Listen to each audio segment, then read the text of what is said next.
രസം ആണ് കേട്ടോ ഒന്ന് നമ്മളിവിടെ ഉണ്ടാക്കുന്നത്, നല്ല നാടൻ രസം.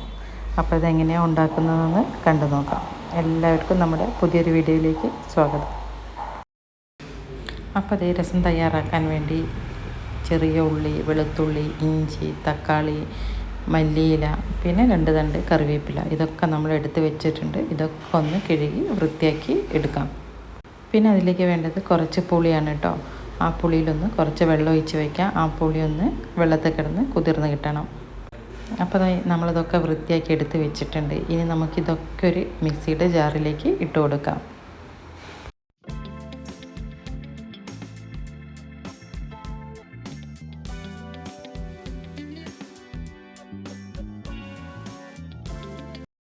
പിന്നെ നമ്മളതിലേക്ക് 1 സ്പൂൺ ജീരകമാണ് ഇട്ട് കൊടുക്കുന്നത്.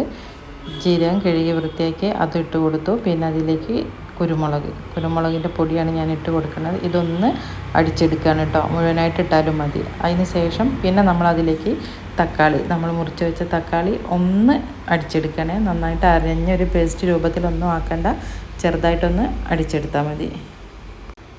നമ്മളൊക്കെ രസം ഉണ്ടാക്കിയെങ്കിലും ഓരോരുത്തരും ഓരോ നാട്ടിലേക്കും ഒക്കെ ഓരോ രീതിയിലാണല്ലോ രസം ഉണ്ടാക്കുന്നത്. അപ്പം ഞാൻ ഉണ്ടാക്കുന്ന ഒരു രീതിയാണ് കേട്ടോ. ചട്ടി അടുപ്പത്ത് വെച്ച് വെളിച്ചെണ്ണ ഒഴിച്ച് അതിലേക്ക് കടുകും ഉലുവയാണ് കേട്ടോ പൊട്ടിക്കുന്നത്. ഒരുപാട് ഞാൻ വെളിച്ചെണ്ണ ഒഴിച്ചിട്ടില്ല. നിങ്ങൾക്ക് ആവശ്യമാണെങ്കിൽ കുറച്ചുകൂടിയൊക്കെ വെളിച്ചെണ്ണ ഒഴിക്കാം കേട്ടോ. ഇവിടെ ആർക്കും കൂടുതൽ വെളിച്ചെണ്ണ പറ്റാത്തത് കൊണ്ടാണ് കുറച്ചൊഴിച്ചത്. പിന്നെ അതിലേക്ക് കുറച്ച് വറ്റൽമുളകും ഇട്ട് കൊടുത്തു. പിന്നെ നമ്മളതിലേക്ക് മിക്സിയുടെ ജാറിൽ നമ്മൾ അടിച്ച് വെച്ചിരിക്കുന്ന തക്കാളിയും ഇഞ്ചി വെളുത്തുള്ളിയൊക്കെ കൂടി ഉണ്ടല്ലോ, അതൊന്നും അതിലേക്ക് ഇട്ട് കൊടുക്കുകയാണ് കേട്ടോ. തീ കുറച്ചിട്ട് വേണം നമ്മൾ ഇതിട്ട് കൊടുക്കുക. എന്നിട്ട് നന്നായിട്ടൊന്ന് വഴറ്റി പിന്നെ അതിലേക്കുള്ള പൊടികൾ ചേർത്ത് കൊടുക്കുകയാണ് കേട്ടോ. തീ നന്നായിട്ട് കുറച്ച് വെക്കണം.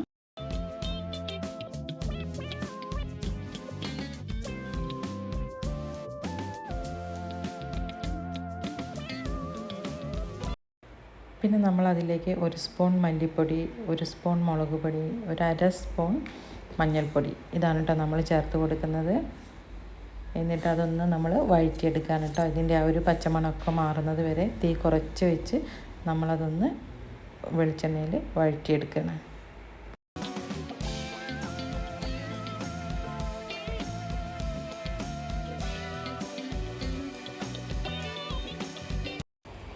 ഇനി നമ്മളിതിലേക്ക് നമ്മൾ മാറ്റി വെച്ചിരിക്കുന്ന പുളി അതൊന്ന് പിഴിഞ്ഞ് അതിൻ്റെ വെള്ളം ഒന്ന് ഒഴിച്ച് കൊടുക്കുകയാണ് കേട്ടോ. പുളിവെള്ളം ഒഴിച്ചതിന് ശേഷം ബാക്കി നമുക്ക് ആവശ്യത്തിനുള്ള സാദാ വെള്ളം കൂടി ചേർത്ത് അതൊന്ന് തിളപ്പിച്ചെടുക്കുകയാണ്.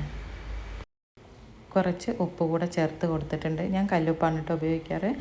അതൊന്ന് തിളച്ച് വരട്ടെ. അപ്പം നമ്മുടെ രസമൊക്കെ നന്നായിട്ട് തിളച്ച് വന്നിട്ടുണ്ട്. തീ കുറച്ച് വെച്ചതിന് ശേഷം പിന്നെ നമ്മളതിലേക്ക് കുറച്ച് കരിവേപ്പിലയും കായം ചേർത്തിട്ടില്ല കേട്ടോ, കായത്തിൻ്റെ പൊടിയാണ്. അത് നമ്മൾ ഇപ്പോഴാണ് കേട്ടോ ചേർത്ത് കൊടുക്കുന്നത്. പിന്നെ മല്ലിയില, രസത്തിന് മല്ലിയിലയാണ് ഏറ്റവും പ്രധാനപ്പെട്ട ഒന്ന്. അപ്പം മല്ലിയില അതും കൂടി ചേർത്ത് കൊടുത്തു കഴിഞ്ഞാൽ നമ്മുടെ അടിപൊളി രസം റെഡിയായി കേട്ടോ. മല്ലിയില ചേർത്ത് കഴിഞ്ഞാൽ പിന്നെ അത് തിളപ്പിക്കേണ്ട കേട്ടോ, നമുക്ക് തീ ഓഫ് ചെയ്യാം. അപ്പോൾ പെട്ടെന്ന് തയ്യാറാക്കി എടുക്കാൻ പറ്റുന്ന ഒരു സൈഡ് ഡിഷ് തന്നെയാണ് കേട്ടോ രസം. അപ്പോൾ എല്ലാവരും ഒന്ന് ഇതുപോലെ ഒന്ന് ഉണ്ടാക്കി നോക്കുക, അടിപൊളി ടേസ്റ്റാണ്. അപ്പോൾ നമുക്ക് മറ്റൊരു വീഡിയോയിൽ വീണ്ടും കാണാം. വീഡിയോ ഇഷ്ടപ്പെട്ട എല്ലാവരും ഒന്ന് സപ്പോർട്ടോടി ചെയ്യണേ.